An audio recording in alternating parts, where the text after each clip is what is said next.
현재에도 많은 사람들이 예언을 한다라고 얘기하는 사람들이 많이 존재를 하죠. 이번에 월드컵 때 보면 문어도 나타났잖아요. 그래서 뭐 승률을 맞춘다 그래가지고선 예언하는 문어 뭐 이런 얘기들도 저희가 좀 듣기도 했습니다. 그리고 예언가라고 얘기하면 많은 사람들에게 잘 알려져 있는 사람들이 노스트라다무스죠. 그래서 이 노스트라다무스가 했던 많은 이야기들이 사람들이 맞아졌다 그래서 예언가의 어떤 대명사라고 얘기할 때 노스트라다무스를 이야기를 합니다.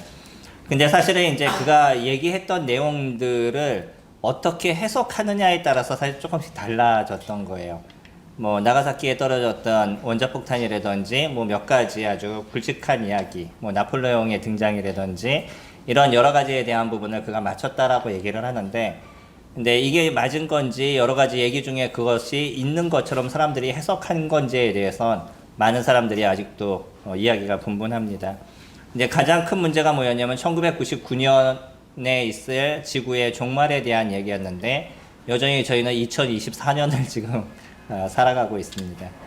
그러니까 예언이라고 얘기했었을 때 그 예언이 두리뭉실하게 말을 하고 그 두리뭉실한 것을 현대 시대에 맞추는 것, 이런 어떤 일들로 인해서 소위 얘기하는 꿈보다 해몽이 좋다라고 얘기하는 일들이 많이 존재를 하죠.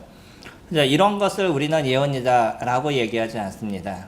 진정한 예언이라고 얘기한다는 건 뭐냐면 정확하게 그것이 이루어져 나가는 것들, 그것을 저희가 예언이라고 얘기를 하죠. 성경은 예언에 대한 책입니다.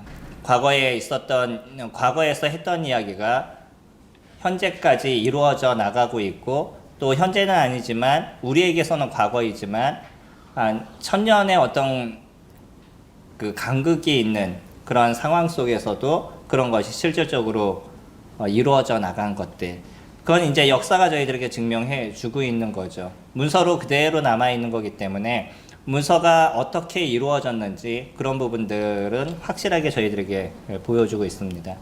특히 오늘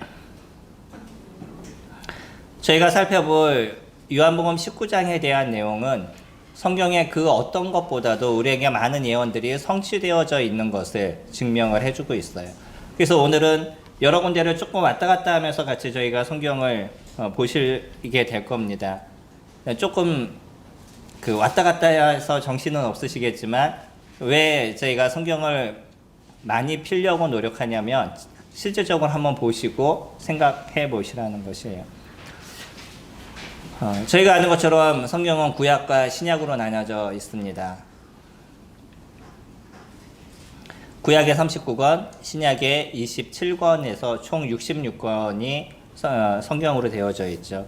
네, 구약은 말 그대로 옛날의 언약이라고 얘기하고 신약은 새로운 언약이라는 표현을 사람들이 그냥 사용하고 있습니다. 이해하기 쉽게 나누는 거죠.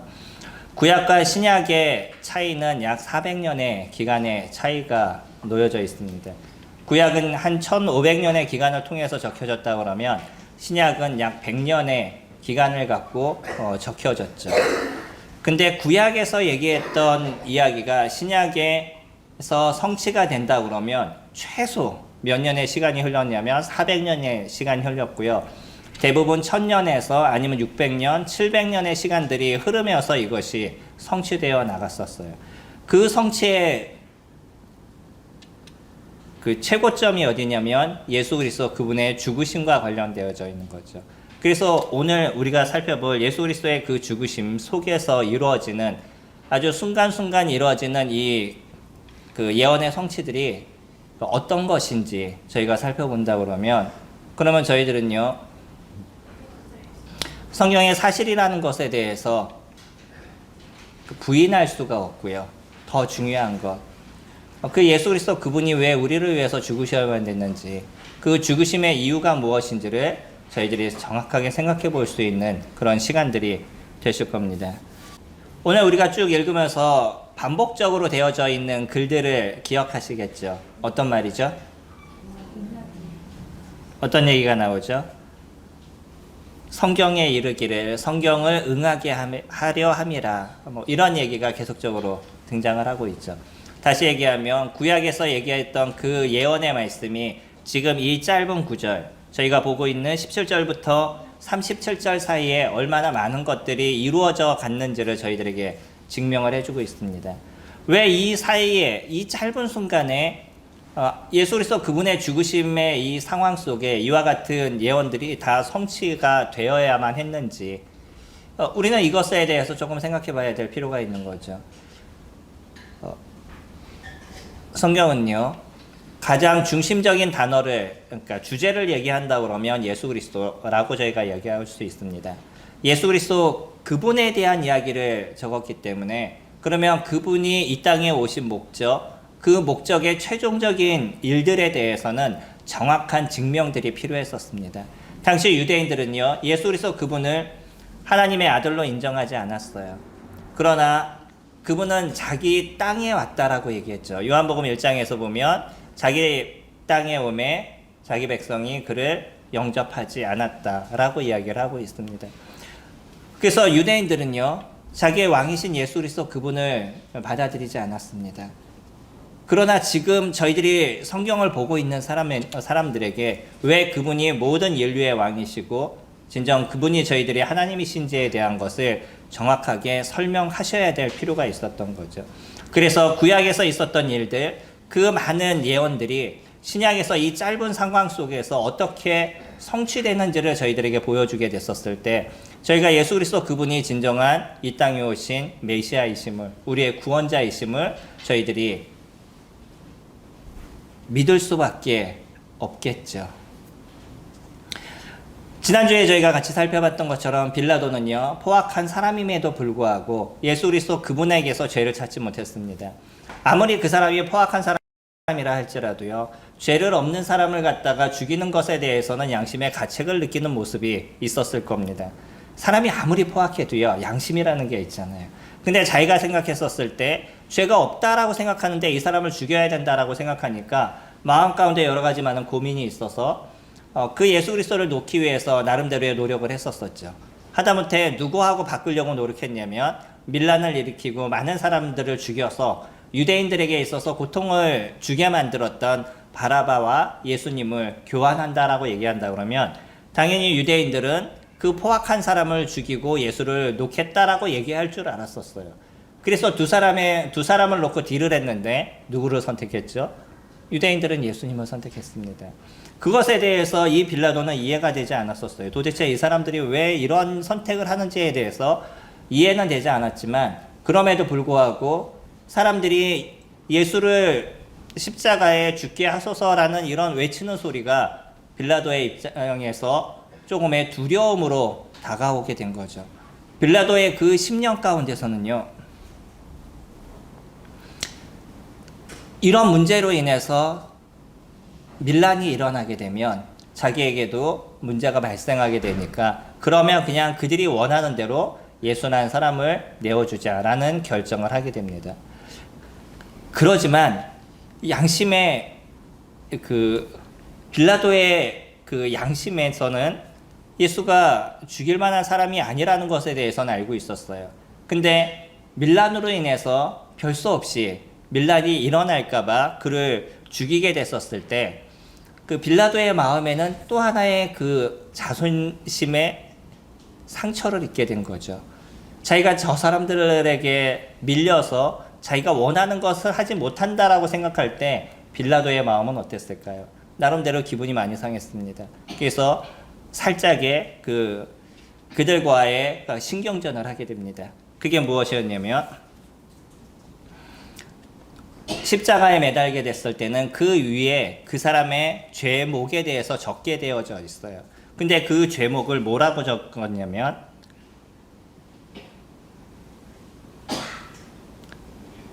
(20절에) 보시면 19절에 보시면 빌라도가 패를 써서 십자가 위에 붙이니 나사렛 예수 유대인의 왕이라 기록이 했어요. 유대인의 왕이라고 기록을 했었습니다. 이 사람이 죽는 이유가 뭐냐면 유대인의 왕이기 때문에 죽는다. 왜 그랬냐면 유대인들이 그가 자기 스스로 왕이라고 그랬습니다 라고 얘기하는 것을 들었기 때문에 그렇게 적었어요. 그랬더니 유대인들이 이것을 보니까 마음 가운데 어려움이 됐던 거죠. 그래서 21절에 보시면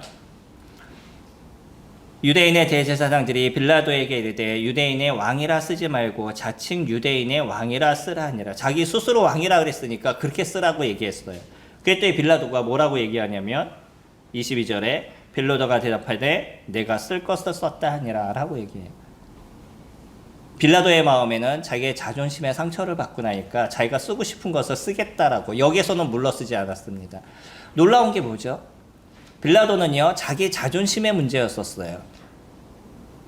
이스라엘 백성들과의 이 완력 싸움에서 자기가 졌다라고 생각하니까 마음 가운데 기분이 상했습니다. 그래서 그 마지막 그거는 포기하기 싫었던 거예요. 나름대로 자기가 갖고 있는 이 자존심에 대한 부분을 드러내기를 원했던 게 뭐냐면 자칭이란 단어를 빼고 그냥 유대인의 왕이다 라고 이름을 적은 거죠. 근데 여기서 누가 역사를 하셨죠? 예, 그런 빌라도 안에서 하나님께서 역사하셨습니다. 그래서 예수님이 십자가에서 죽으실 때 그 죄목이 뭐였냐면 유대인의 왕이기 때문에 죽으셨다는 그 글이 그 가운데 적혔어요. 그것도요, 한 나라의 모습으로 적힌 것이 아니라 20절에 보시면 예수께서 못 박히신 곳이 성에서 가까운 고로 많은 유대인들이 이 패를 읽는데 히브리와 로마와 헬라말로 기록했다라고 얘기를 하죠.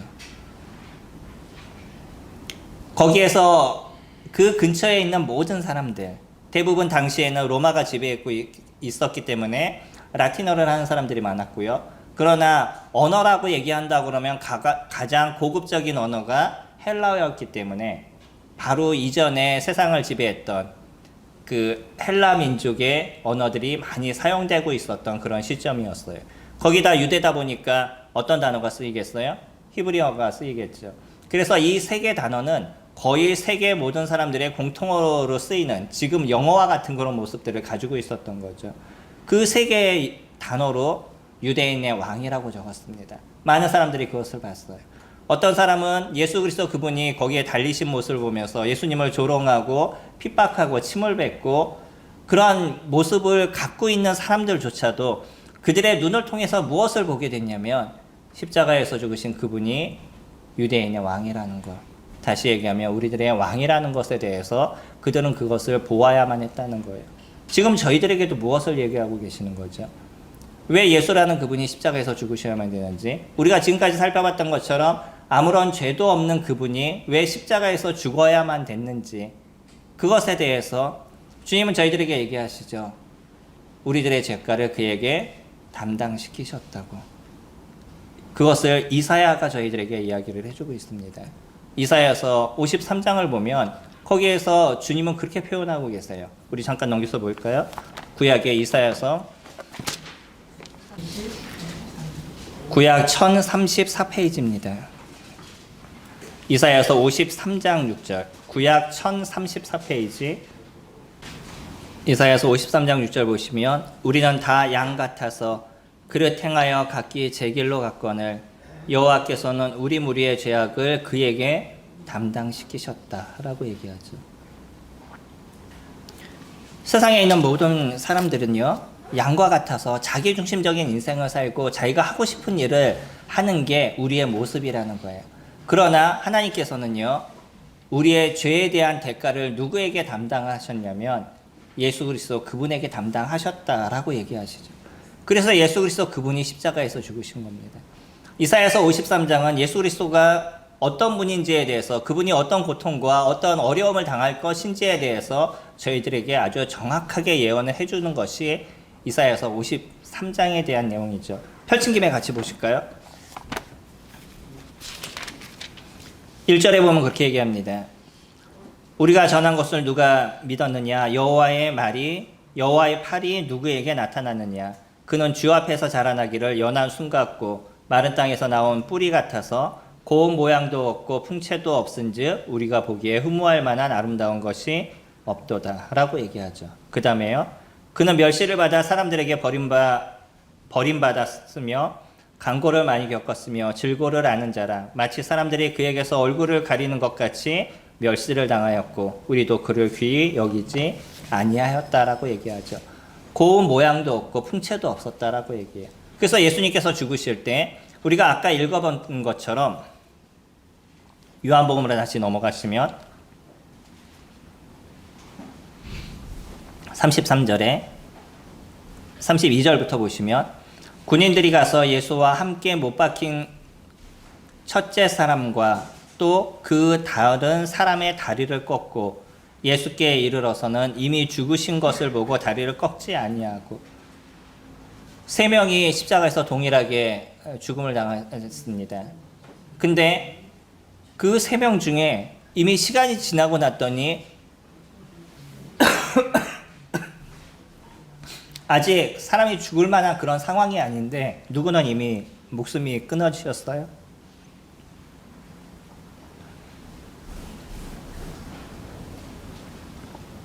예수님은 이미 그때 목숨이 끊어지셨습니다. 옆에 달렸던 두 사람은요, 아직도 죽음을 당할 그런 상황들이 아니었었어요. 예수님은 그만큼 육체적인 부분에 있어서도 다른 사람에게 비해서 연약했던 모습을 갖고 계셨다는 거죠. 아까 우리가 살펴봤던 것처럼 우리가 흠모할 만한 것이 하나도 없는, 고운 모양도 없고 풍채도 없으신 그런 모습을 갖고 있었던 게 예수 그리스도 그분이셨어요. 이사야라고 얘기한다면 BC 8세기에 예언했던 사람입니다. 700년, BC 700년 때죠. 그러니까 약 700년 이상의 시간이 흐르고 났었을 때, 그때 예수님이 십자가에서 죽음을 당하시고 있는 이런 상황인 거예요. 그 사람은 무엇을 알아서 그와 같은 일들을 적어 놓았을까요? 그 사람이 예수님이 십자가에서 죽으신 것을 보았을까요? 주님이 그로 하여금 그를 적게 하였기 때문에 앞으로 오게 될 메시아가 어떠한 모습으로 이 땅에 와서 어떠한 모습을 겪고 어떠한 멸시와 어떠한 고통을 당한 모습 속에서 죽음을 당할지에 대해서 이미 이사야는요, 그것을 저희들에게 잘 적어놓게 하신 거예요. 하나님의 역사와 하나님의 능력이 일어나지 않거나 이와 같은 예언을 할 수 없습니다. 우리가 아는 것처럼 어떤 사람이 특별한 모습이 있어서 미래를 얘기하지 않아요. 하다못해 귀신도요, 미래를 볼 수 있는 존재들이 아닙니다. 미래에 대해서 어느 정도 예측을 하는 것이지 미래를 볼 수 있는 존재가 아니에요. 미래에 대한 이야기를 아는 것은 누군만 가능하냐면 하나님만 가능합니다. 근데 왜 간혹 그 신내림을 받았다라고 얘기하시는 분들이 미래에 대한 부분을 맞출 수 있죠? 그거는요, 사람을 누구보다도 많이 연구를 한 것이 악한 영들이죠. 그래서 이 악한 영들은요, 이런 행동을 하고 이런 모습을 갖고 있는 사람이 미래에 어떠한 행동을 할 건지에 대해서 어느 정도 예측을 하는 것은 가능한 거예요. 그렇기 때문에 그것을 맞출 수 있는 거지, 미래에 있는 것을 볼 수 있는 것은 하나님밖에 없습니다. 그러니까 정확한 예언은 누구만이 가능해요? 하나님만이 가능하신 거예요. 700년이라는 이 간극을 갖고 있는 상황 속에서도 예수님이 십자가에서 죽으시는 이런 모습을 아주 정확하게 묘사를 해주고 있었던 것이 이사야의 모습이었던 거죠. 그것이 하나님의 역사의 모습입니다. 빌라도는요, 예수님을 죽이고자 하는 마음은 갖지 않았었어요. 그러나 자기의 이익을 위해서는 별 수 없이 예수님을 내어 주어야만 했었었는데, 그 가운데서도 하나님은 이 빌라도를 사용하셔서 모든 사람에게 예수 그리스도 그분이 우리들의 왕이심을, 우리들의 하나님이심을 정확하게 표현을 하도록 만든 거죠. 다시 저희 본문으로 돌아가셔서 23절 말씀 보시면, 군인들이 예수를 십자가에 못 박고 그의 옷을 취하여 네 기세에 나눠 각각 한 개씩 얻고 속옷도 취하니 이 속옷은 호지 아니하고 위에서부터 통으로 짠 것이라. 군인들이 서로 말하되 이것을 찢지 말고 누가 얻나 제비 뽑자 하니, 이는 성경에 그들이 내 옷을 나누고 내 옷을 제비 뽑나이다 한 것을 응하게 하려 함이라. 군인들은 이런 일을 하고 라고 얘기를 하죠. 예수님이 십자가에서 죽게 되셨을 때 그때 그분이 입고 있었던 옷을 벗기고 자색 옷을 입혔다라고 얘기를 하죠. 그리고 겉옷은요, 여러 가지로 나눠지기 때문에 네 명이 서로에게 옷을 나눴어요. 서로가. 근데 무엇이 문제였냐면 속옷은 위에서부터 끝까지 하나로 짜놓은 옷이에요. 그럼 이거 누가 가져야 될지에 대해서 또 고민이 되는 거죠. 그래서 그들이 서로 제비 뽑아서 한 사람이 그것을 취했습니다. 이들에게 있어서는요, 이것이 하나의 전리품인 거예요. 그리고 이것을 갖고 팔아서 나름대로 그들은 부수입을 얻었던 모습이 그때 당시에 있었습니다. 그러니까 이 로마 군인들 속에서 그 중에서도 유대인의 왕이라고 얘기했으니까 이것으로 인해서 자기들이 얻을 수 있는 부수입이 적지 않게 많았겠죠. 그래서 더 많은 것을 갖는 게 그들에게 유익이 되다 보니까 제비를 뽑아서 그들이 그것을 나누는 모습을 갖고 있습니다. 이 모습에 대해서는요, 우리 시편 말씀을 보면 이사야서 거기 조금 전으로 올라가시면 시편이죠. 시편 22편 말씀 보시면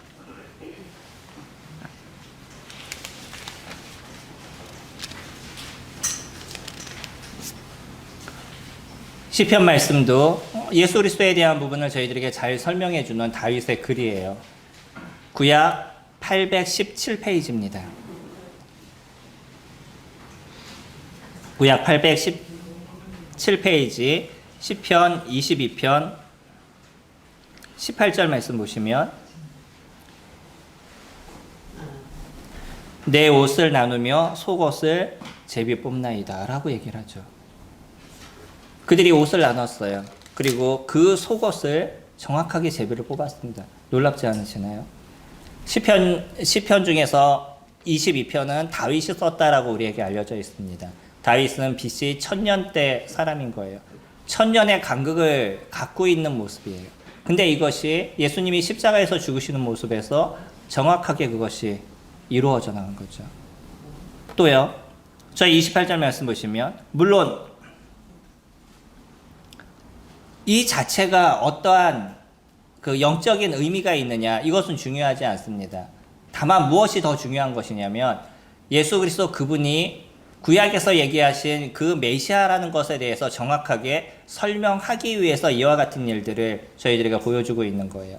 뭐 제비를 뽑는 것 아니면 옷을 나누는 것 이것이 어떤 영적인 의미가 있지 않습니다. 다만 그때 이루어졌던 이런 모든 사건들이 이미 구약에서 예언하신 그 메시아로서 예수 그리스도 그분이 이 땅에 오신 것에 대해서 저희들에게 증명을 해주고 계신 거죠. 23절에 보시면 25절 말씀 보시면 예수의 십자가 곁에는 그 어머니와 이모와 글로버의 아내 마리아와 막달라 마리아가 섰는지라 예수께서 자기의 어머니와 사랑하시는 제자가 곁에 서 있는 것을 보시고 자기 어머니께 말씀하시되 여자여 보소서 아들이니이다 하고 또 그 제자에게 이르시되 보라 내 어머니라 하신대 그때부터 그 제자가 자기 집에 오시니라 라고 얘기하죠. 메시아 그분이 이 땅 가운데 오셔서 했었던 일들은요, 세상 사람들은 자기중심적인 인생을 살고 자기를 위해서 살아가는 모습을 갖고 있지만 예수 그리스도 그분, 이 땅에 오실 그 메시아는요, 다른 사람을 위해서 자기를 희생할 수 있는 분이심을 이야기를 하고 있어요. 특별한 기적과 이적을 보이시고요. 그리고 가난한 자를 도우시고 어려움이 있는 사람들을 인도하고 슬픔이 있는 자에게 그 슬픔을 기쁨으로 바꿔주시는 그런 일들을 하시는 것이 메시아다라고 이사야는 저희들에게 설명을 해주고 있죠. 나중에 기회가 되시면 한번 찾아보세요. 이사야서 61장 1절부터 3절까지를 보게 되면 그곳에서 메시아는 어떤 분인지에 대해서 얘기할 때 슬픔이 있는 자에게 화관을 주신다라고 이야기를 합니다. 십자가에서 죽으실 때 자기 하나의 몸을 간수하기도 쉽지 않은 그런 상황이에요. 생각해 보셔요.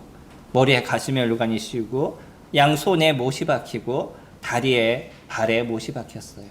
이 다리에 못이 박힐 때 그림을 혹시 기억하시나요?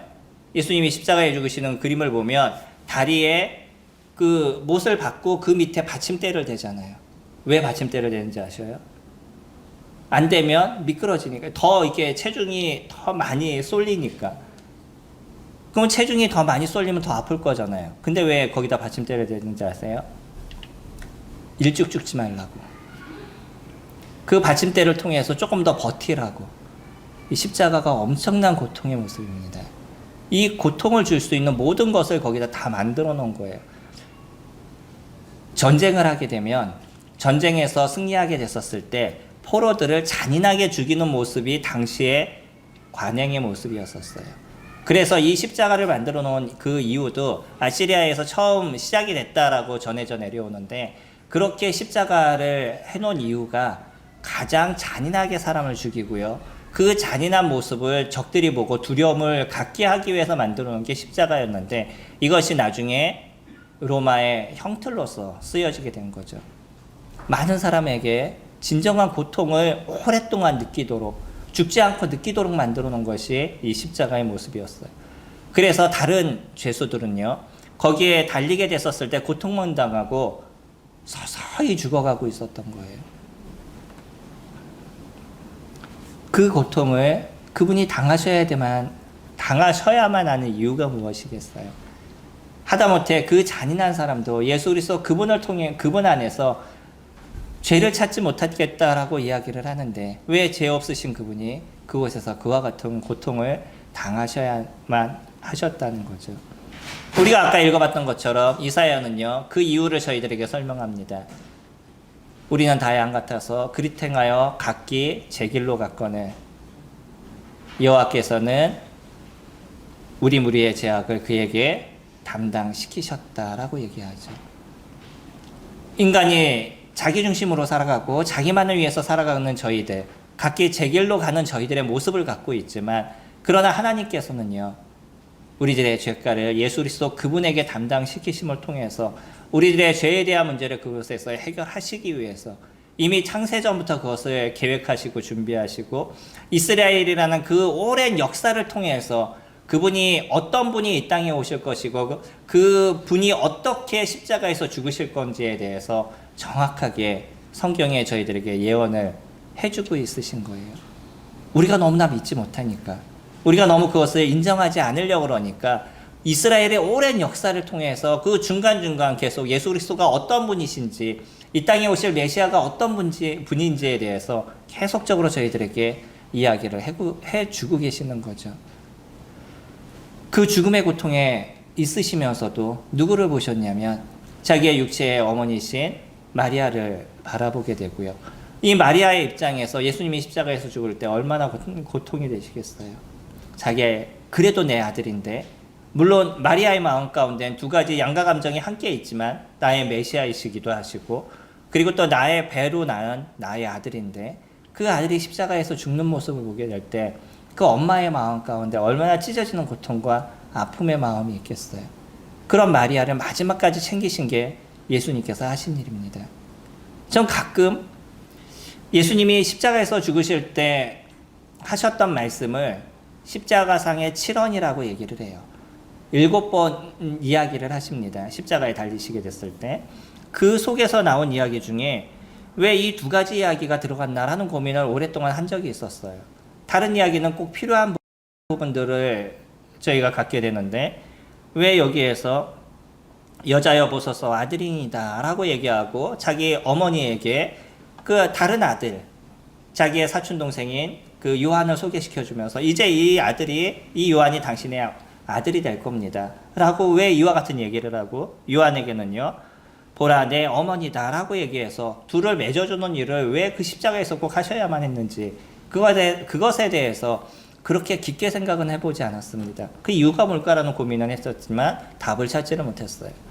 근데 주님은요, 마지막까지 그 한 사람까지 챙기신 게 주님의 마음이신 거예요. 성령으로 태어나셨기 때문에 남자를 알지 못한 가운데서 태어났었던 이 마리아는요, 당시에 돌에 맞아 죽어도 상관없는 그러한, 다른 사람들이 봤었을 때 그 좋지 못한 행실을 갖고 있었던 그런 모습이었다라고 생각이 되어지는 여인이었죠. 그 여인이 살아가는 삶의 모습에서는 또한 어떤 어려움과 아픔의 모습이 있었겠어요. 그러나 여전히 그는 정확하게 자신의 아들이 하나님의 아들이신 것에 대해서 알았기 때문에 그런 어려움을 감수하고 살았던 그 마리아에게 마지막까지 예수님께서 하실 수 있었던 그 은혜, 그래서 그 슬픔이 기쁨으로 바뀔 수 있도록 이 땅을 살아가는 가운데 있어서도 다른 양자를 그에게 맺어줄 뿐만 아니라 나중에 예수 그리스도 그분이 부활하시고 났었을 때 진정한 기쁨을 얻을 수 있도록 슬픔이 있는 자에게 화관을 주신다는 그 이야기를 마리아에게 정확하게 보여주신 것이 예수 그리스도 그분이 그 십자가에서 하셨던 일이었던 거죠. 그 고통의 시간 속에서 어찌 그와 같은 일을 생각을 할 수 있었겠어요. 인간이 갖고 있는 모습에서 어떻게 난 여기서 헤어날까, 아니면 어떻게 빨리 죽을까, 뭐 그런 자기를 위한, 하다못해 죽는 것조차도 자기를 위해서 어떻게 빨리 죽을까 이런 고민을 하는 것이 인간의 모습인데, 예수 그리스도 그분은요 그곳에서도 마지막까지 사람들을 챙기시는 그와 같은 일을 그가 저희들에게 보여주셨죠. 28절에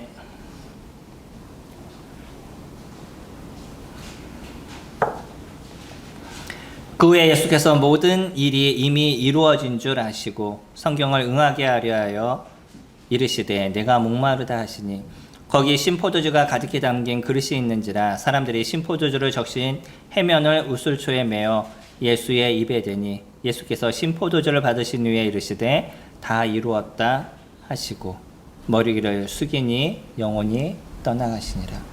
이것이 예수 그리스도께 하셨던 마지막 사역이었습니다. 십자가 안에서 물론 주님이 부활하심으로 인해서 진정한 사역이 이루어지게 되지만 그분이 이 땅 가운데 우리 죄를 위해서 오셨던 그 모습이 이제 이곳에서 마무리가 되어져 가죠. 그래서 그분이 이야기하십니다. 다 이루었다. 헬라어로 얘기한다면 이 정도는 우리가 하도 많이 들어서 아시죠. 테텔레스타이. 정확하게 의역을 한다면 완전히 해결했다, 완전히 끝냈다 라는 의미를 가지고 있어요. 그분이 이 땅에 오셨던 이유, 그 죄에 대한 속전을 지불해야 되는 이유들, 그 사망이라는 것을 통해서 세상 사람들을 구원하신 죄에 대한 문제를 해결하실 그 이유에 대해서, 그 모습에 대해서, 그 목적에 대해서 완전히 이루었다라고 얘기하시는 예수 그리스도의 그 모습이 이곳에서 저희들에게 보여지죠. 그러면서요, 십자가에 달리셨을 때 피를 흘리시고 그러시면 나타난 현상이 무엇이겠어요? 피 많이 안 흘려보셨죠? 저희가 그렇게 피를 많이 흘려본 경험들은 없으실 겁니다. 피를 많이 흘리면요, 물이 같이 쏟아지면서 무슨 문제가 일어나냐면 목이 마른다는 거예요. 그래서 주님께서 얘기하실 때 목이 마르다라는 표현을 쓰시게 되죠. 우리 이 모습을 시편 말씀에서 잠깐 찾아볼게요. 시편 69편 말씀 보시면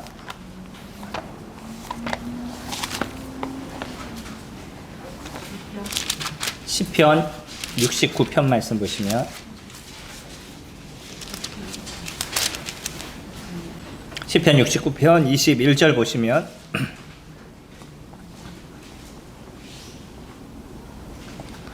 그들이 쓸개를 나의 음식물로 주며 목마를 때에는 초를 마시게 하였사오니. 예수님이 십자가에 나가시기 전, 십자가에 달리시기 전에 사람들은요 모략탄 포도주를 마시게 했어요. 이 모략이라는 단어가 우리가 옛날 성경을 보게 되면 뭐라고 나오냐면 쓸개탄 포도주라고 나옵니다. 주님께서 그것을 맛보시고 드시지 않으시게 됐죠. 이 모략은요, 우리 구약에서 적혀있는 이 쓸개는 동물성이 아니라 식물성인 거예요. 그래서 이거는 사람에게 마취의 효과를 갖고 있습니다. 십자가의 고통이 너무나 심하니까 사람들에게 마취의 효과를 주기 위해서 십자가에 달리기 바로 전에 그에게 이와 같은 모략탄 포도주를 마시게 합니다. 우리 지금 봤죠? 구약에서는요 거기서부터 이야기를 같이 적어주고 있어요. 근데 지금 저희들이 보고 있는 신포도주는 예수님이 십자가에서 달리신 이후에 다시 한번 사람들이 주게 되는 거예요. 포도주에 대한 얘기가 두 번이 등장합니다. 그 이 두 번의 얘기가 여기서 같이 등장을 해요. 신포도주는 일반 군인들이 쓰고 있는 조금 싼 포도주라고 이야기를 합니다. 그것을 해용에 적셔서 지금으로 얘기한다면 스펀지 같은 거죠. 그런 것에 적셔서 그 우슬초에 메어서 예수님의 입에 대게 되는데, 여기선 그것만 나오지만 또 다른 데서 보면 어떤 사람이 그렇게 얘기하죠. 야, 주지 마. 엘리야가 와서 도와주나 한번 우리 지켜보자 라고 얘기하는 얘기가 다른 성경에서 등장을 합니다. 어떤 면에서는요, 그들의 목을 적시게 하는 이런 포도주가 예수님의 생명을 연장시켜주는 부분도 있지만, 생명이 연장되면 무엇이 또 더 심해지겠어요? 그만큼의 고통도 심해지게 되겠죠. 그곳에서 일어나고 있는 이 짧은 순간적인 많은 일들이 구약에서 여러 사람들을 통해서 또 여러 어떤 성경들을 통해서 하나씩 하나씩 저희들에게 그것을 증명해 주고 있어요. 그분이 어떠한 고통을 당하셨는지, 어떠한 어려움을 당하시는지, 그 어려움의 모습이 무엇인지에 대해서 중간중간 그것을 저희들에게 말씀해 주신 것이 지금 이 모습 속에서 그것이 이루어져 가고 있다는 거예요. 그분은요, 마지막 죽음을 당하시면서 다 이루었다라고 얘기하십니다. 이것이 예수 그리스도 그분이 이 땅에 오신 모습이셨어요. 많은 사람들은 살기 위해서 이 땅에 오셨지만 예수 그리스도 그분은 죽음을 위해서 이 땅에 오셔서 우리들의 모든 죄를 위해서 그곳에서 이와 같은 고통을 당하시고 고난을 당하시고 마지막 그 목숨을 끊어지실 때, 그 영혼이 떠나실 때 다 이루었다라고 얘기하시면서 그분이 하셔야 될 그 마지막 일들, 죄에 대한 문제를 해결하는 그 일들을 완전하게 이루어 주시죠. 여기에서 끝나지 않고요. 우리 31절 보시면 유대인들은요, 예수님이 십자가에 달려있는 모습을 보면서도 자기네가 해야 될 것만을 생각했습니다. 하나님의 아들이 십자가에서 죽고 있는데 그들은 자기네 중심적인 생각만 갖고 있어요. 그들의 생각에서는요, 이제 이날이 유월절 전날이기 때문에 유월절은 유대인들에게 있어서 큰 명절이었던 거죠.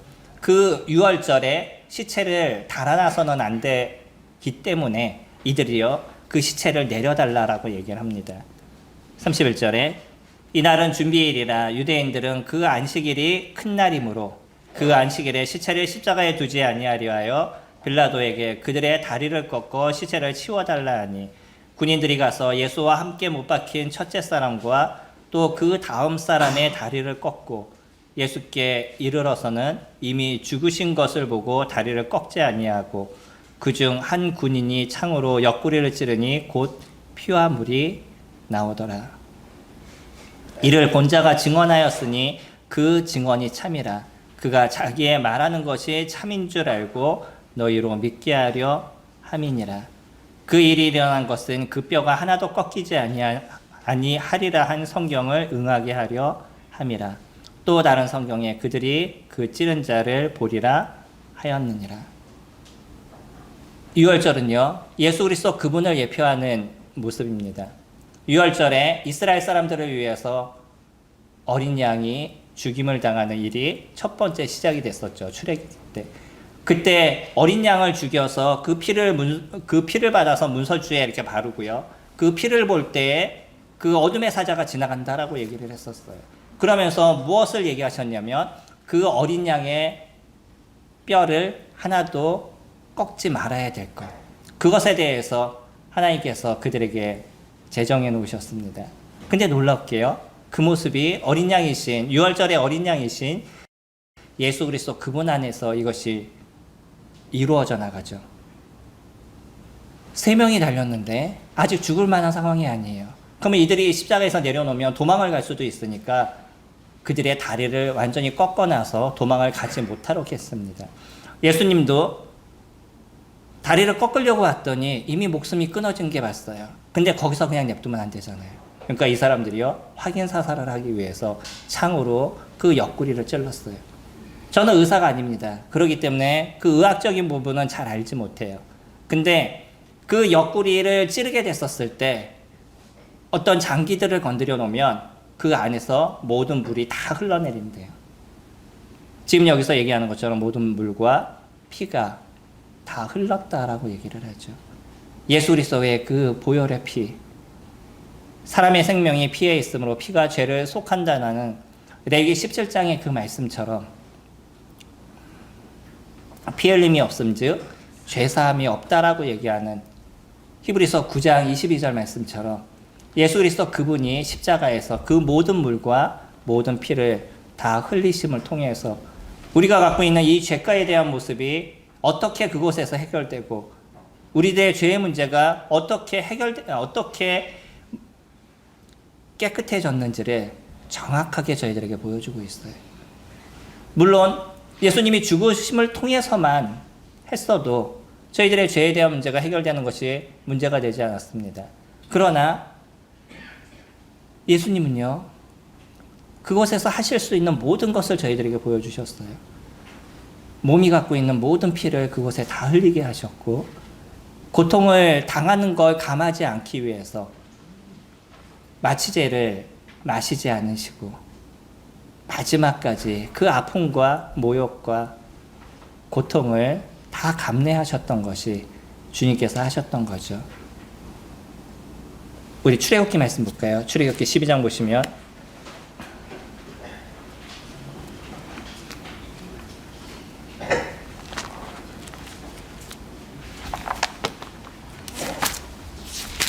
출애굽기 12장 47절 보시면 46절이네요. 구약 101페이지입니다. 출애굽기 12장 46절에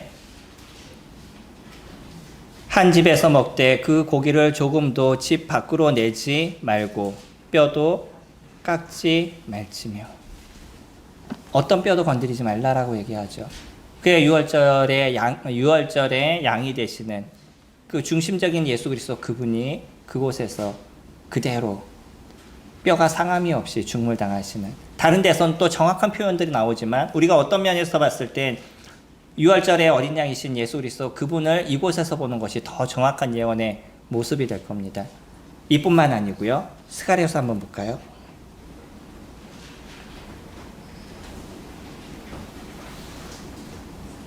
구약의 거의 끝에 있죠. 스가랴서 12장 말씀 보시면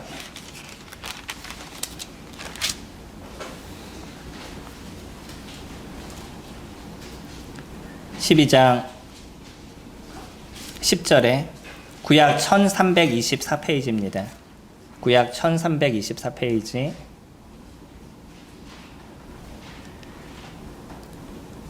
내가 다윗의 집과 예루살렘 주민에게 은총과 강구하는 심령을 부어주리니 그들이 그 찌른 바 그를 바라보고 그를 위하여 애통하기를 독자를 위하여 애통하듯 하며 그를 위하여 애통하기를 장자를 위하여 애통하듯 하리로다. 그 찌른 바 그를 본다라고 얘기했죠.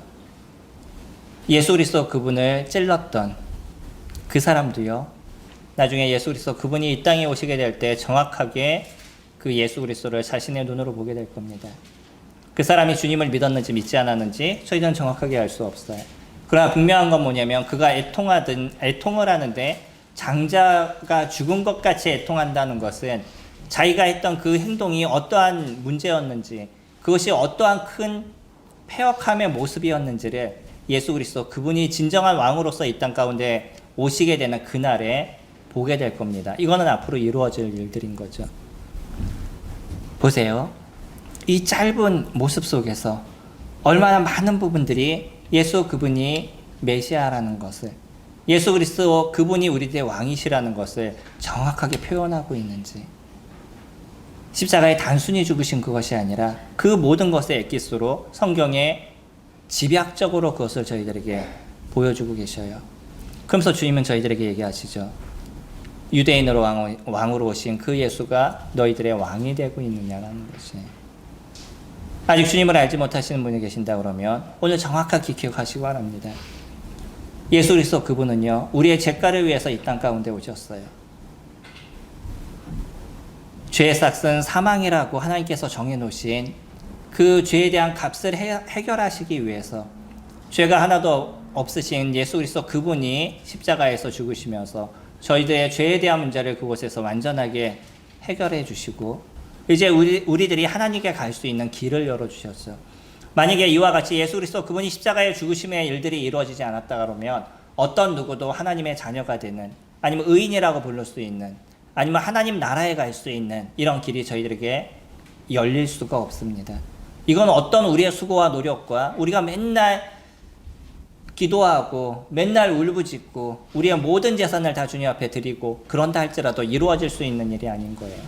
그러나 하나님께서는요, 자기 하나밖에 없는 아들 예수 그리스도, 죄가 없으신 그분을 십자가에 죽게 하심을 통해서 우리들의 죄에 대한 대가를 대신 그에게 짊어지게 하시고 우리가 이제 하나님께 나아갈 수 있는 그 길을 저희들에게 열어주신 거죠. 그러면서 이제 저희들에게 얘기하십니다.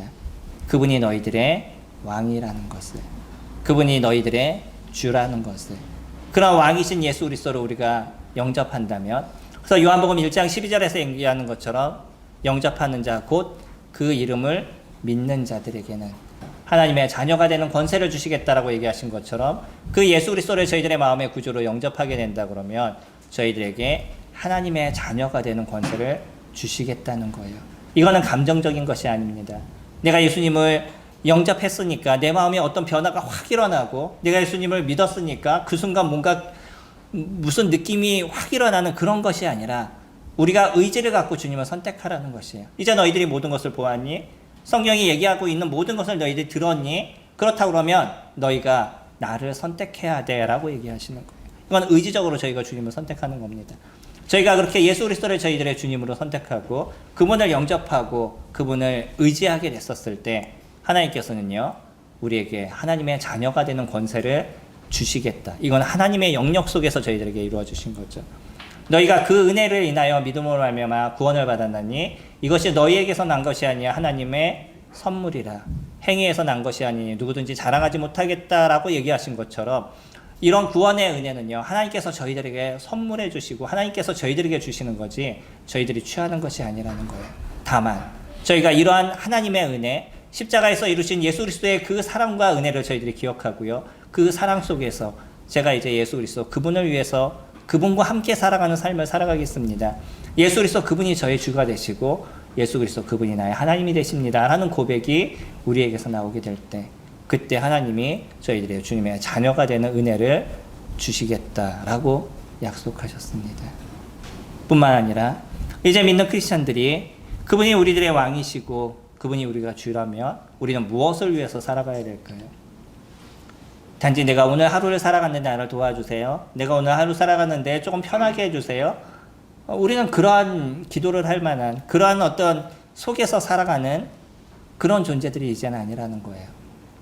왕이신 예수 그리스도 그분이 우리에게 말씀하신 명령에 따라서 나는 무엇을 해나가야 될지 너희는 모든 족속으로 제자를 삼아 아버지와 아들과 성령의 이름으로 세례를 주고 내가 너희에게 분부한 모든 것을 가르쳐 지키게 하라고 얘기하셨던 그 명령이 우리는 오늘 하루를 살아가는 데 있어서 중심이 되는 그런 인생을 저희가 살아가게 되는 거죠. 단지 이 땅을 살아가는데 조금 편한 것, 이거는 이미 십자가에서 주신 예수 그리스도의 그 사랑과 그분이 보이셨던 그 은혜를 우리가 생각한다 그러면 그것은 아무것도 아니라는 거예요. 저희들에게 있어서 중요한 건 이제 우리가 올해 우리 교회 표어로서 제가 삼았던 중심 단어로 우리가 얘기했던 표대를 향해서 라고 얘기하는 것처럼 예수 그리스도 그분을 향해서 저희가 주와 복음을 위해서 예수 그리스도의 사랑을 전하고 그 예수 그리스도의 사랑을 실질적으로 실천해 나가는 그런 저희들이 되게 됐었을 때 그 일을 위해서 살아가는 우리들이 돼야 되는 것이 그분이 우리의 왕이심을 고백하는 저희들의 삶의 모습인 거죠. 예수 그리스도는 구약의 모든 것을 성취하신 성취자이십니다. 뿐만 아니라 예수 그리스도는 저희들의 왕이십니다. 일주일을 살아가시면서 그분이 우리들의 왕이심을 우리가 어떻게 고백하고 그분이 우리의 왕이시기 때문에 나는 그것에 따른 행위가 또 어떻게 일어나야 될지 생각하시고 결단을 내리시는 저와 성도님들이 되시기를 소망합니다.